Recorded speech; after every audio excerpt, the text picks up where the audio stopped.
हरियाणा की हर अपडेट के लिए बेल आइकन दबाएं और सब्सक्राइब करें STV हरियाणा न्यूज।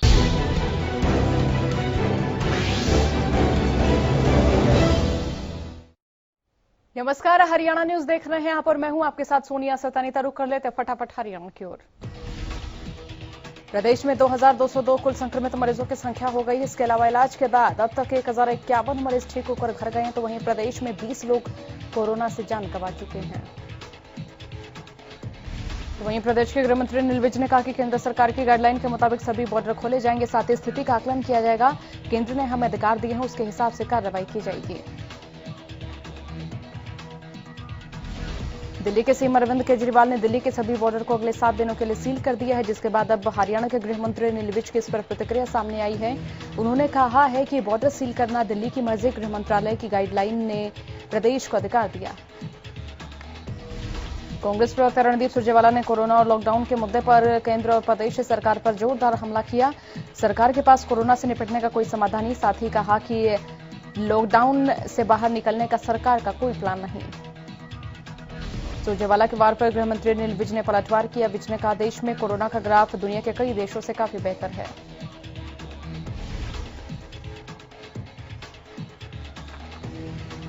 हरियाणा के गृह मंत्री अनिल विज पीएम मोदी के आह्वान पर लोकल के लिए वोकल बन गए हैं, और ये बात हम इसलिए कह रहे हैं क्योंकि अनिल विज ने आशा वर्कर्स के लिए खरीदे जाने वाले मोबाइल से जुड़ी फाइल पर स्पष्ट शब्दों में लिख दिया कि लोकल ब्रांड्स को ही तवज्जो दी जाए। कोरोना महामारी के चलते बिगड़ी देश की अर्थव्यवस्था को सुधारने के लिए देश के पीएम नरेंद्र मोदी ने लोकल के लिए वोकल की अपील देशवासियों से की थी। हरियाणा सरकार आशा वर्कर्स के लिए काफी संख्या में मोबाइल खरीदने जा रही है। इसी से जुड़ी एक फाइल हरियाणा के स्वास्थ्य मंत्री अनिल विज की टेबल पर पहुंचे तो उसमें देसी और विदेशी कंपनियों ने अपने अपने टेंडर दिए थे, जिसमें विदेशी कंपनियों के नाम पर विज की नजर पड़ी, तो उन्होंने तुरंत पीएम मोदी के आह्वान का पालन करते हुए फाइल में ये लिख दिया कि लोकल प्रोडक्ट्स को ही तवज्जो दी जाए।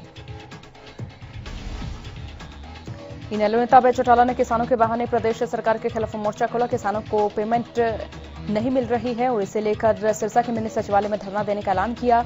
इनेलो नेता अभय चौटाला ने फसल खरीद और किसानों को पेमेंट मिलने में देरी के बहाने पर प्रदेश सरकार के खिलाफ मोर्चा खोला। उन्होंने सरकार पर निशाना साधते हुए कहा, फसल खरीद के लिए जो दावे किए जा रहे थे वो सही नहीं है। अभय चौटाला ने कहा, हरियाणा के किसानों के पास औसतन 1 हेक्टेयर जमीन है। ऐसे में अगर किसानों के पास से पैसा समय से नहीं पहुंचेगा तो अगली फसल कैसे बोएगा, और अब तक इस साल 75 लाख मीट्रिक टन अनाज खरीदा गया है। उन्होंने आरोप लगाया है कि 20 लाख मीट्रिक टन दूसरे राज्यों से सस्ती खरीद कर मुनाफा कमाया जा रहा है। साथ ही उन्होंने कहा, हरियाणा के किसानों के लिए रजिस्ट्रेशन को जरूरी बनाया गया, जबकि दूसरे राज्यों में ऐसा कोई नियम है ही नहीं। वही शराब घोटाले पर बोलते हुए अभय चौटाला ने कहा कि उन्हें प्रदेश के गृह मंत्री पर भरोसा है और इस मामले में वो दूध का दूध और पानी का पानी जरूर करेंगे। वहीं अनलॉक में मिली छूट पर बोलते हुए चौटाला ने कहा, जो छूट आज सरकार दे रही वही शुरू में होती तो ना तो मजदूर परेशान होते और ना ही इतने मामले सामने आते। अभय चौटाला ने भले ही किसानों और कोरोना के बहाने सरकार को घेरा, लेकिन शराब घोटाले में उन्होंने गृह मंत्री पर भरोसा जताते हुए साफ किया कि इस मामले में उन्हें इंसाफ जरूर मिलेगा। प्रदेश में शराब घोटाला थमने का नाम नहीं ले रहा। पूर्व सीएम हुड्डा ने शराब घोटाले की जांच हाईकोर्ट के सिटिंग जज से कराने की मांग की। हुड्डा ने कहा कि इस मामले में जरूर दाल में कुछ न कुछ काला है। उन्होंने कहा कि शराबबंदी के बाद ठेके खुलने पर दिल्ली से यूपी तक लंबी लाइनें देखने को मिली, लेकिन हरियाणा में ऐसा कुछ भी नहीं मिला। उन्होंने कहा कि सरकार ने शराब घोटाले की जांच SIT और SCT में उलझा रखी है, जबकि स्टॉक वेरिफिकेशन तो एक इंस्पेक्टर भी कर सकता है। और कोरोना संकट में कर्मचारियों को नौकरी से निकालने के फैसले को हुड्डा ने दुखद बताया। मोदी की केंद्र सरकार पार्ट 2 का 1 साल पूरा हो गया। दूसरे कार्यकाल के 1 साल पूरा होने के बाद विपक्ष सरकार की नीति और नीति पर सवाल उठा रहा है, तो वहीं सरकार लगातार अपने कार्यकाल की उपलब्धियों का बखान कर रही है। केंद्र और प्रदेश सरकार राम मंदिर, नागरिकता संशोधन एक्ट और 3 तलाक मुद्दे का हवाला दे रही। बीजेपी प्रदेश अध्यक्ष सुभाष बराला ने बीजेपी जिला कार्यालय हिसार में केंद्र की मोदी सरकार पार्ट 2 के अब तक के कार्यकाल और आगामी रूपरेखा पर पत्रकार वार्ता कर उपलब्धियों का बखान किया।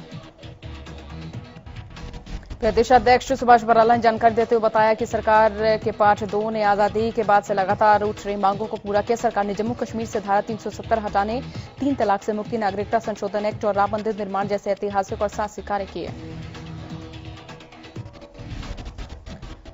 चुनाव से पहले जारी किए गए संकल्प पत्र की ओर अग्रसर होने की नीति को लेकर उन्होंने कहा जिन मुद्दों को सरकार ने पूरा किया है वो सभी संकल्प पत्र में शामिल की गई थी। इन सभी मुद्दों को पार्टियां केवल घोषणा पत्र में डालती थी और राजनीति करती रही, लेकिन बीजेपी सरकार ने इन्हें पूरा किया।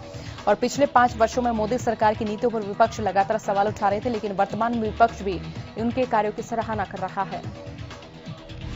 फरीदाबाद में कांग्रेस नेता लखन सिंगला ने स्थानीय विधायक नरेंद्र गुप्ता पर गंभीर आरोप लगाए। लखन सिंगला ने कहा कि स्थानीय विधायक नरेंद्र गुप्ता पूर्व कैबिनेट मंत्री विपुल गोयल के विकास कार्यों की फाइलों को कैंसिल करवा रहे हैं।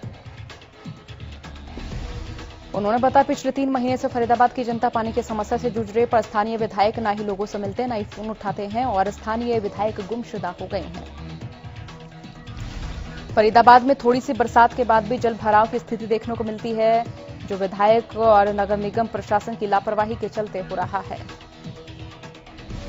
गुरुग्राम में आज फिर 129 कोरोना पॉजिटिव मामले सामने आए। साइबर सिटी में टोटल संक्रमित मरीजों का आंकड़ा 903 पहुंच गया है। 284 मरीज ठीक होने के बाद अपने घर भी गए हैं, जबकि 616 संक्रमित मरीज स्पेशल कोविड अस्पतालों में अपना इलाज करवा रहे हैं।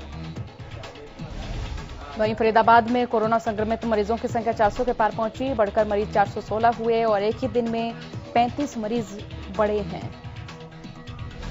सिरसा में 28 कोरोना पॉजिटिव मरीज मिले हैं। मुंबई से लौटे 29 लोगों में से 15 की रिपोर्ट पॉजिटिव आई। पूरे मामले को लेकर सिरसा के सिविल सर्जन डॉक्टर सुरेंद्र नैन ने कहा कुल 28 केस सामने आए हैं। मुंबई से लौटे 29 लोगों में से 15 की रिपोर्ट पॉजिटिव आई।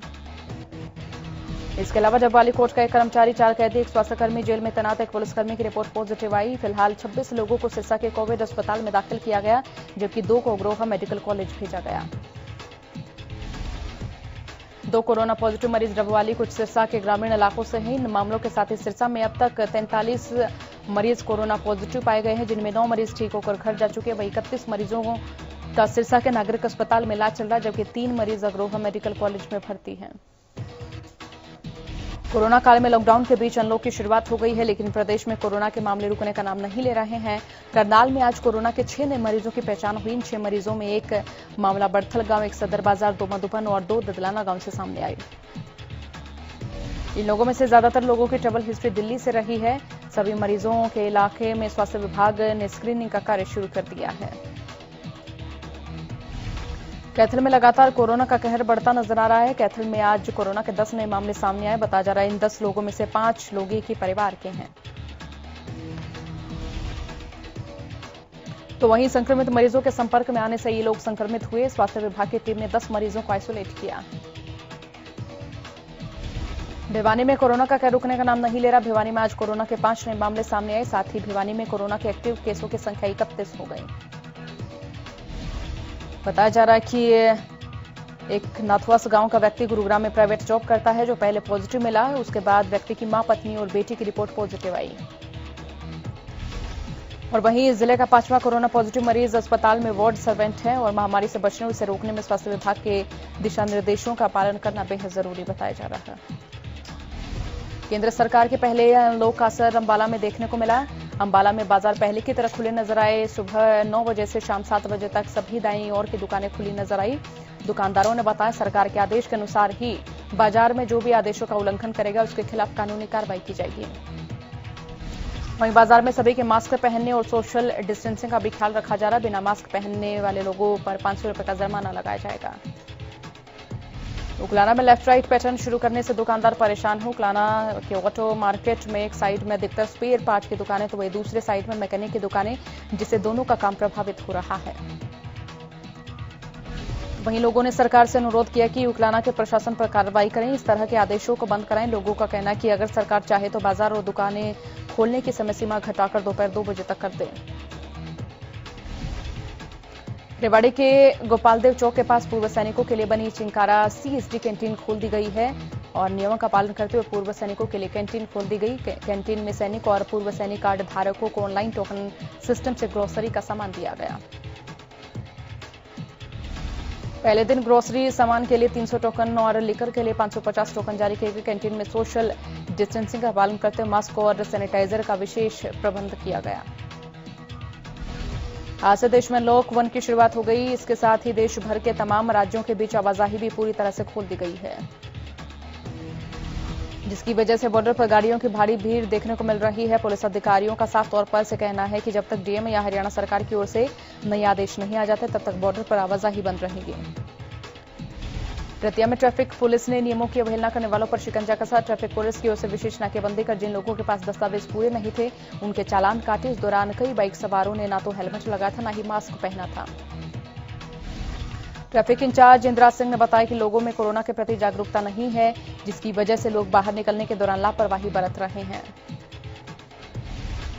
कलायत में ट्रैफिक पुलिस ने नियमों का उल्लंघन करने वालों के चालान काटे। ट्रैफिक पुलिस ने वाहनों के दस्तावेज या हेलमेट न होने पर कई लोगों के चालान किए और साथ ही मास्क का इस्तेमाल नहीं करने वाले वाहन चालकों के भी चालान काटे। साथ ही इन लोगों को नियमों का पालन करने के लिए भी जागरूक किया गया।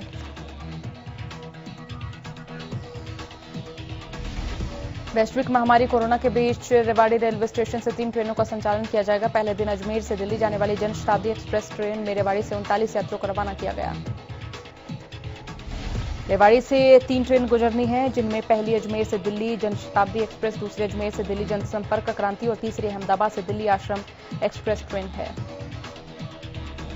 एक बार फिर हरियाणा न्यूज की खबर का असर हुआ। हरियाणा न्यूज ने उकलाना कि अग्रवाल सेवा सदन को प्रशासन की ओर से शेल्टर होम बनाए जाने पर उसके बिल की अदायगी न करने की खबर को प्रमुखता से दिखाया था।